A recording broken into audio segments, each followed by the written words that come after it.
Selamat jumpa para sobat misinar dan umat sekalian dimanapun Anda berada. Saya Pastor Hermas Asumi MSC.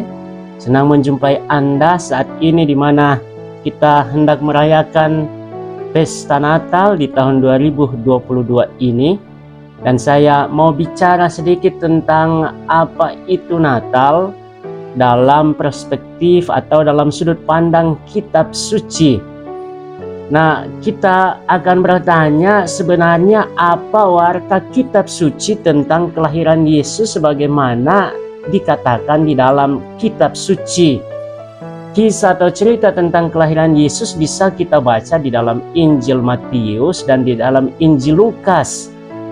Misalnya di sana kita tahu ada perintah dari Kaisar Agustus untuk membuat sensus atau pendaftaran penduduk di seluruh dunia. Juga kita tahu ada Yosef dan Maria yang pergi ke kota Daud untuk mendaftarkan diri mereka atau keluarga. Kemudian di Bethlehem Maria melahirkan Yesus di kandang domba di gua karena tidak ada tempat di penginapan untuk mereka. Nah, juga ada gembala-gembala yang menjaga kawanan domba mereka. Kemudian juga ada malaikat yang datang menampakkan diri kepada para gembala ini. Dan juga kita tahu juga misalnya dalam Injil Matius di sana dicatat tentang orang Majus dari timur yang datang ke Yerusalem untuk mencari Yesus dan menyembahnya.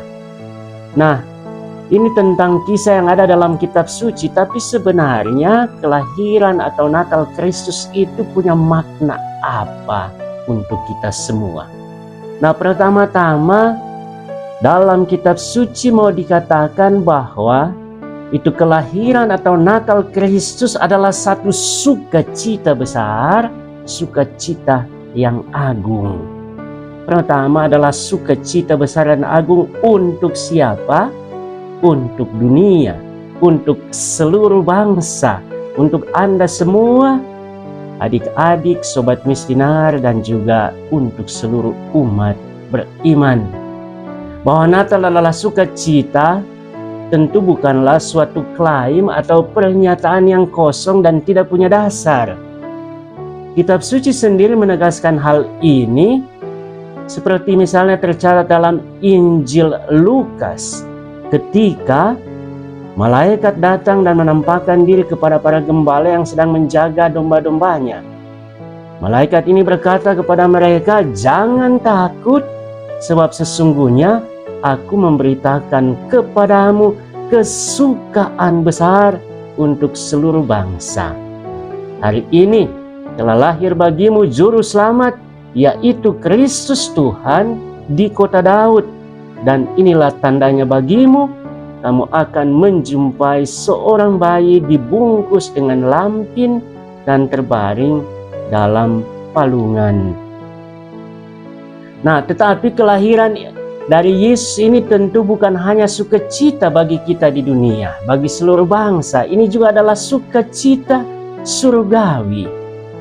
Penghuni surga, misalnya seperti tercatat di dalam Injil Lukas, ketika malaikat menampakkan diri dan mengabarkan berita sukacita ini kepada para gembala, kemudian tiba-tiba muncul sekumpulan sejumlah besar bala tentara surga dan mereka bernyanyi memuji Allah, katanya kemuliaan kepada Allah di surga dan damai di bumi kepada mereka yang berkehendak baik. Gloria in excelsis Deo et in terra pax hominibus bone voluntatis.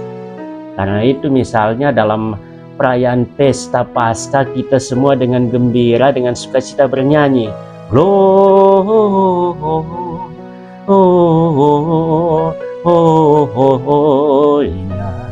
in excelsis Deo.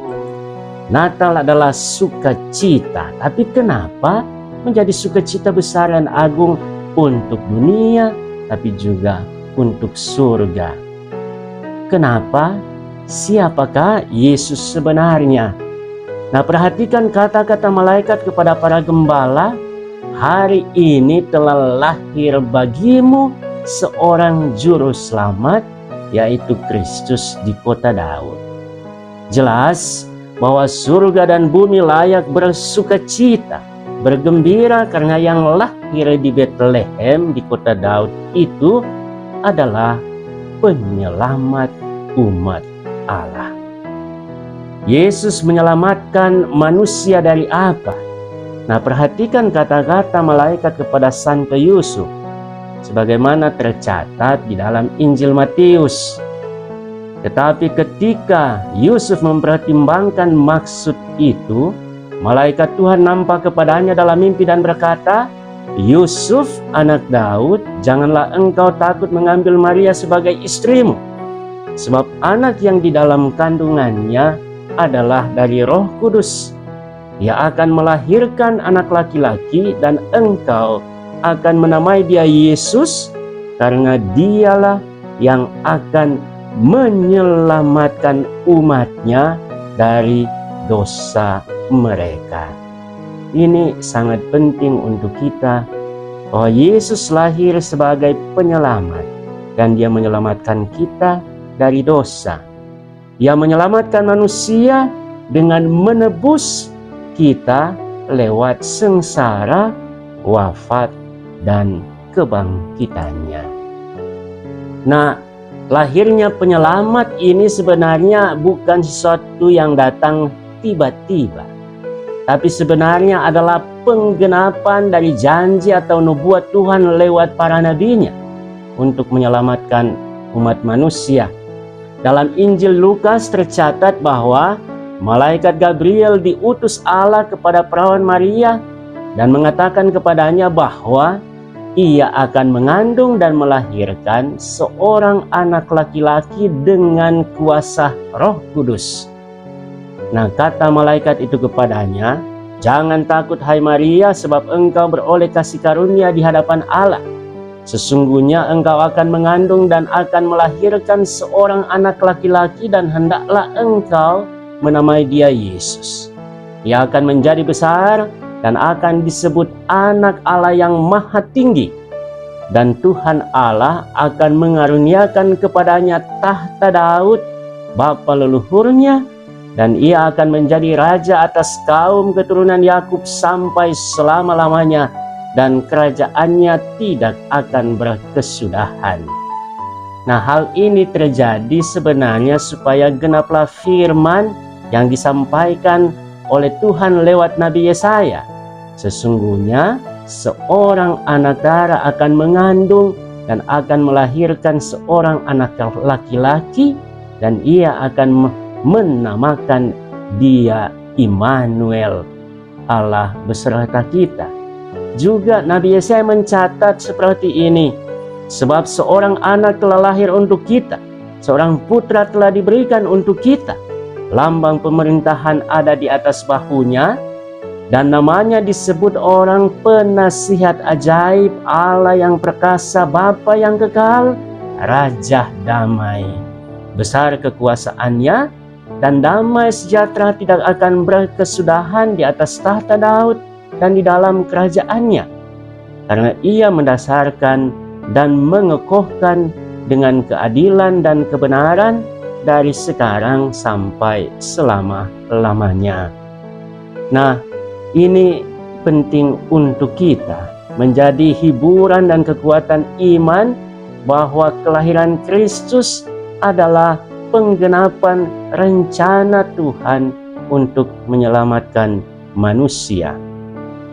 Nah, malaikat Gabriel mengatakan kepada Maria bahwa ia akan mengandung dan melahirkan seorang anak laki-laki dengan kuasa Roh Kudus. Ini penting. Jadi, Yesus yang lahir di Betlehem bukanlah manusia ciptaan seperti kita. Yesus bukanlah pribadi yang diperanakan dari darah atau daging atau dari keinginan seorang laki-laki, tetapi ia lahir dari Allah. Bila Yesus bukanlah manusia ciptaan seperti kita, maka siapakah dia sebenarnya? Peristiwa kelahirannya sebenarnya adalah peristiwa apa? Ini misteri seperti apa? Nah, kitab suci mengajarkan kepada kita bahwa peristiwa kelahiran Yesus sebenarnya adalah peristiwa penjelmaan firman Allah yang kudus menjadi manusia. Injil Yohanes menolong kita untuk mengerti misteri besar ini. Di sana tercatat seperti ini: pada mulanya adalah firman. Firman itu bersama-sama dengan Allah dan firman itu adalah Allah. Ia pada mulanya bersama-sama dengan Allah. Segala sesuatu dijadikan oleh Dia, dan tanpa Dia tidak ada suatu pun yang telah jadi dari segala yang telah dijadikan. Firman itu telah menjadi manusia dan tinggal di antara kita. Ini rahasia besar yang disampaikan kitab suci bagi kita berkenaan dengan kelahiran Kristus. Nah, bagaimana kita mengerti ini? Kita ingat akan kisah penciptaan dunia di dalam kitab Kejadian. Di sana dicatat seperti ini: pada mulanya Allah menciptakan langit dan bumi. Bumi belum berbentuk dan kosong. Gelap gulita menutupi samudra raya, dan roh Allah melayang-layang di atas permukaan air. Berfirmanlah Allah, jadilah terang, lalu terang itu jadi. Lihat bahwa sejak awal penciptaan telah hadir, pertama Allah pencipta, kedua Roh Kudusnya yang melayang-layang di atas air, dan yang ketiga firman-Nya yang dengannya Allah menciptakan semesta.